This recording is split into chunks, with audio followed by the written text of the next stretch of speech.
उसके पास मजबूत मांसपेशियां और विशाल कद था। अपने उच्च बुद्धि वाले जाति की सभ्यता को आगे बढ़ाने के लिए एक इंजीनियर के रूप में उसने इस ग्रह पर जीवन की रचना करने का निर्णय लिया। फिर इंजीनियर ने बिना किसी हिचक के कप में तैयार की गई काली तरल चीज को पी लिया। इसके बाद उसके शरीर में तेज बदलाव शुरू हो गया। उसका डीएनए टूटने लगा और वह जोर से जमीन पर गिर पड़ा। उसका शरीर धीरे धीरे सड़ने और गलने लगा। अंततः इंजीनियर का मांस और खून समुद्र के पानी में मिल गया और वह प्रकृति का हिस्सा बन गया। इस तरह पृथ्वी पर जीवन की शुरुआत हुई। कई सदियों बाद इंसान एक उन्नत सभ्यता में विकसित हो चुके थे।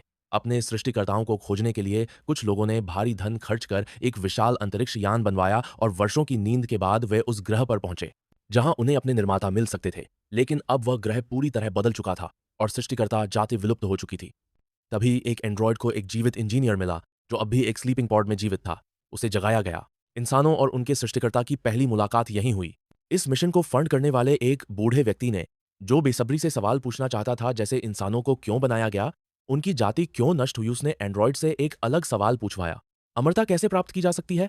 उसे लगता था कि अगर इंजीनियरों ने मानवता बनाई है तो वे अमरता का हल जरूर जानते होंगे। लेकिन इंजीनियर ने कोई जवाब नहीं दिया। उसने धीरे धीरे एंड्रॉयड को उठाया और फिर उसकी गर्दन तोड़ दी। यह देख बाकी सब लोग डर गए। उन्होंने विरोध करने की कोशिश की, लेकिन इंजीनियर ने उन्हें बेरहमी से मार डाला। सिर्फ एलिजाबेथ ही किसी तरह भागने में सफल रही। अब उसे समझ आ गया था कि यह ग्रह इंजीनियरों का मुख्य ग्रह नहीं था, बल्कि उनका एक सैन्य परीक्षण केंद्र था। इसका उद्देश्य था जैविक हथियार लेकर पृथ्वी जाकर वहां के जीवन को नष्ट करना। लेकिन किसी कारणवश उनका जहाज इस ग्रह पर दुर्घटनाग्रस्त हो गया और इंजीनियर नींद में चला गया। अब जब उसे जगा दिया गया था तो उसने अपना मिशन फिर से शुरू करने का फैसला किया। एलिजाबेथ ने यह बात जल्दी से अपने साथी जेनेट को बताई। अगर वे इंजीनियर को नहीं रोकते तो पृथ्वी नष्ट हो सकती थी। जेनेट को इस बात की पूरी समझ नहीं थी कि इंजीनियर ऐसा क्यों कर रहा है, लेकिन मानवता के भविष्य को देखते हुए उसने अपने दो साथियों के साथ अपनी जान कुर्बान कर दी और अपनी स्पेसशिप को इंजीनियर के यान से टकरा दिया। इससे इंजीनियर का यान नष्ट हो गया और वह जमीन पर गिर गया, लेकिन इंजीनियर किसी तरह बच गया। जब वह एलिजाबेथ से बदला लेने आया तो उसे नहीं पता था कि उसका जैविक हथियार लीक हो चुका है और उससे एक खतरनाक राक्षस बन चुका है। वही राक्षस बाद में इंजीनियर पर हमला करता है। उसका विशाल शरीर होने के बावजूद वह राक्षस से हार जाता है और अंत में उसी राक्षस द्वारा मारा जाता है।